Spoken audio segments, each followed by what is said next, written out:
Bonjour à tous, aujourd'hui nouveau rendez-vous dans le cadre de l'événement Inbound Marketing France IMF 2019. Directrice de Google Marketing Solutions pour l'Europe du Sud, elle dirige une équipe qui accompagne les clients dans le développement de leurs affaires, le commerce, en créant une présence réussie sur un marché numérique, en utilisant les solutions publicitaires de Google. Notre invitée a passé plus de 15 ans de sa carrière aux États-Unis, où elle était directrice marketing chez General Electric. Bonjour Cécile Van Stenberg. Bonjour Jerry, comment ça va? Ça va bien? Et toi aussi? Moi aussi, très bien. Écoute, je suis ravi de t'accueillir ici à Rennes, dans le cadre de l'Inbound Marketing France. Un plaisir d'être ici. On va parler notamment des solutions de Google. Alors Cécile, nous sommes ravis de t'accueillir notamment pour parler de l'ère de l'assistance, puisque c'est le sujet d'actualité en ce moment. Comment définis-tu ce concept ? Alors en fait, c'est une définition, c'est plutôt là où on en est avec les consommateurs, la manière dont ils se comportent. Parce que si on regarde l'évolution des dernières années, la technologie a fait de nous des individus et des utilisateurs vraiment très exigeants.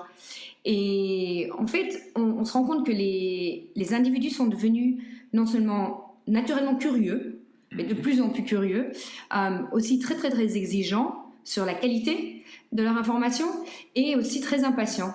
Et pour élaborer un petit peu, la raison pour laquelle chez Google nous voyons ce genre de changement de comportement, c'est comme nous nous spécialisons dans la recherche d'informations, on a vu un bouleversement dans la manière dont les utilisateurs font leurs recherches. Ça, ouais. Exactement.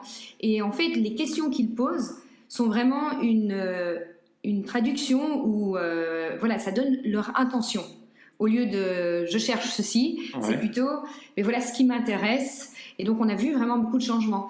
Et quand on dit qu'ils sont curieux, c'est vraiment que les tendances de recherche montrent qu'ils font de plus en plus de recherches pour des objets au quotidien et des recherches pour quel produit choisir. Donc vraiment, pour prendre un exemple, qu'est-ce que je pourrais prendre comme exemple? Au cours des 2 dernières années, sur mobile, par exemple, le meilleur accessoire de voyage. Ce genre de recherches ont augmenté de plus de 240% en 2 ans. Donc vraiment naturellement curieux. Le deuxième changement qu'on a vu, c'est le fait qu'ils sont devenus très exigeants. Et exigeants dans le sens où, sur Google Maps, par exemple, un utilisateur a une attente que le résultat qu'il va recevoir soit près de lui, autour de lui. Et donc, l'information doit vraiment être très pertinente, très personnelle. Très pointue, quoi. Oui, vraiment personnelle. Uniquement pour cette personne-là qui est à cet endroit-là, à ce moment-là. Et pour donner une autre statistique qui, moi, m'impressionne beaucoup, alors que je suis une utilisatrice comme tout le monde, c'est qu'en 2 ans, les recherches autour de moi sur Google Maps ont augmenté de plus de 600%. Et donc, pour un annonceur, ça veut vraiment dire qu'il faut être là quand les utilisateurs la bonne personne recherchent. Au bon endroit. Voilà. Et alors, le troisième point, c'est l'impatience. Alors, point de vue impatience, je pense que tout le monde peut faire de la réflexion personnelle, mais en gros, un utilisateur sur 2 va abandonner sa recherche si le site mobile prend plus que 3 secondes à charger. 3 secondes. C'est énorme. Voilà, ça va vite. Et donc, on est dans une nouvelle ère de l'assistance. Tout à fait, différents comportements. Et du coup, voilà, le fait, ce qu'on appelle l'assistance, c'est le fait que maintenant les consommateurs ne vont plus seulement chercher l'information, comme c'était avant, mais c'est l'information qui vient de plus en plus à eux. En fonction de leur persona, leur profil, c'est ça? En fonction du moment, de leur personnalité, de leurs intentions, de ce qu'ils veulent faire. Et alors justement, comment tu vois l'évolution de l'assistance vocale, notamment, versus l'utilisation des écrans, qui est omniprésente? Alors, oui, c'est intéressant ça comme question. Je ne les mettrai pas en opposition. D'accord. L'écran par rapport au vocal. Mais en fait, la voix est le mode de communication le plus efficace. Et quand on pense en fait, il y a 3 raisons. C'est plus naturel, tout simplement. C'était le premier mode de communication, bien avant l'écriture. Conversationnel, comme ici. Tout à fait. Quand on pense même aux enfants, les enfants apprennent à parler bien avant d'apprendre à écrire. Donc c'est quelque chose qui est naturel pour un être humain. C'est aussi beaucoup plus rapide. Et donc il y a le fait que dire quelque chose est 7 fois plus rapide que de l'écrire.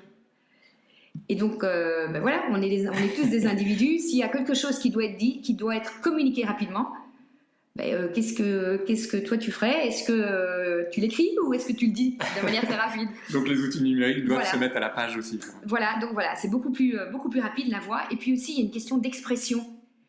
Et je pense qu'on l'a tous vécu. Par exemple, un email ou une lettre, une phrase peut être interprétée. Voilà, je suis sûre que tout le monde avait passé par là à un moment. Qui peut être envoyé d'une façon intentionnelle, très bonne. Et voilà, peut-être pas toujours reçu comme c'était décidé. Mais par contre, avec la voix, il y a l'intonation, il y a le ton. Est-ce que c'est lent? Est-ce que c'est rapide? Donc on peut vraiment faire passer beaucoup d'émotions. Beaucoup plus dans la voix. Donc je pense que c'est un complément à l'écran, c'est juste une évolution de la technologie. Donc l'un sert l'autre et vice-versa. Tout à fait, tout à fait. Et comment les entreprises peuvent-elles se préparer à l'ère de l'assistance, notamment pour améliorer leurs relations avec leurs clients, par exemple? On en entend beaucoup parler en ce moment. Tout à fait. Alors, je pense que, c'est une technologie, on est tous en train de la découvrir, mais par exemple, pour des sociétés, pour des entreprises, ce qui va être important au point de vue vocal, c'est de pouvoir répondre aux nouvelles attentes, donc aux nouveaux comportements des consommateurs. Donc par exemple, quand on disait les consommateurs sont curieux, il faut que les annonceurs soient présents. Comme les utilisateurs sont constamment connectés, constamment en train de faire des recherches, mais comme annonceurs, il faut non seulement être présent, mais aussi atteindre les individus via plusieurs points de contact et mesurer l'impact de tous ces moments clés-là. Et puis, le deuxième point, on a dit c'était très exigeant, mais en fait, il faut donc être pertinent. Offrir des informations utiles, être présent sur Google Maps quand l'individu va faire une recherche et qu'il veut trouver des annonceurs autour de lui, que ce soit des heures d'ouverture, que ce soit des adresses. Donc vraiment offrir information. Voilà. Nourrir d'informations. Informations pertinentes. Et le troisième point, on a dit que les individus étaient devenus de plus en plus impatients. Donc le but, c'est vraiment d'offrir, et ça pour moi c'est absolument clé, offrir une expérience qui est rapide et aussi avec le moins d'étapes possibles, le moins de clics, le moins de choses à remplir. La fluidité. Fluidité. Voilà. On est dans un événement inbound de marketing. Toi, quelle est ta définition de l'inbound et quelle tendance tu vois pour ces prochaines années sur l'inbound?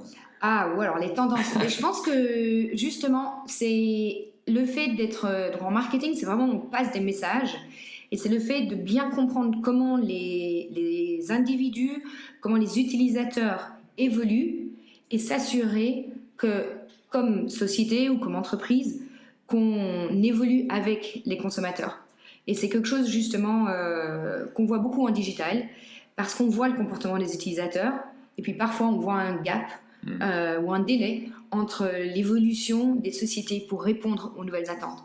Je pense que pour moi ça c'est vraiment la clé de la réussite d'une entreprise, c'est de pouvoir évoluer avec les utilisateurs. Et alors j'en profite, une dernière question. Tout à fait. Comme ton périmètre c'est l'Europe du Sud, c'est ça? Tout à fait. Tu vois des différences entre les pays et par rapport à la France notamment? Tu peux nous en dire quelques mots? Oui, c'est une question très intéressante pour n'offusquer personne. Mais oui, des différences culturelles assez importantes, que ce soit certains pays veulent être à l'avant d'une technologie, certains pays préfèrent voir comment ça se passe. Donc, c'est en fonction du niveau de confort par rapport au risque. Et d'autres pays vont d'abord attendre de voir est-ce que cette technologie est là vraiment pour rester? Oui ou non? Est-ce que oui, on doit s'adapter et évoluer? Il n'y a pas vraiment de réponse. Il n'y a pas de technique qui est mieux une que l'autre. C'est vraiment une question d'appétit pour le risque et d'être au-devant des générations. Ce qui est aussi intéressant, c'est que l'ère digitale fait qu'il n'y a plus de frontières. Et donc, par exemple, comme annonceur français, c'est important de répondre aux attentes des utilisateurs français, parce que sinon, il y a en fait énormément d'annonceurs étrangers qui peuvent être là aussi. Donc, ça ouvre les marchés, ça aussi ouvre les opportunités. En fait, on voit beaucoup, par exemple, des artisans français, parce qu'il y a quand même une culture absolument incroyable et merveilleuse en France. Et l'évolution de l'ère digitale a permis à beaucoup d'artisans qui, au lieu d'être contraints à une certaine géographie, où ils peuvent joindre des potentiels clients, de vraiment pouvoir aller vendre littéralement à travers le monde. Élargir les horizons. Tout à fait. Merci Plein Cécile. d'opportunités. Merci beaucoup. Merci beaucoup. Au revoir.